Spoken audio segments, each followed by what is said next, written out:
Hi! Andito po ako ngayon sa San Juan at may kasama San Juan, Santa Mesa.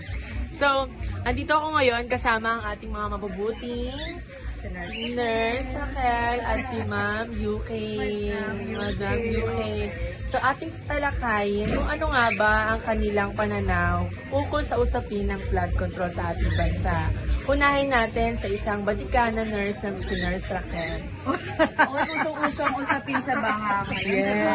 Oo. Sige, sabi ko lang, nalulungkot ako kasi nga, yun, doon pala napupunta yung ating mga binabawas na tax sa sahod.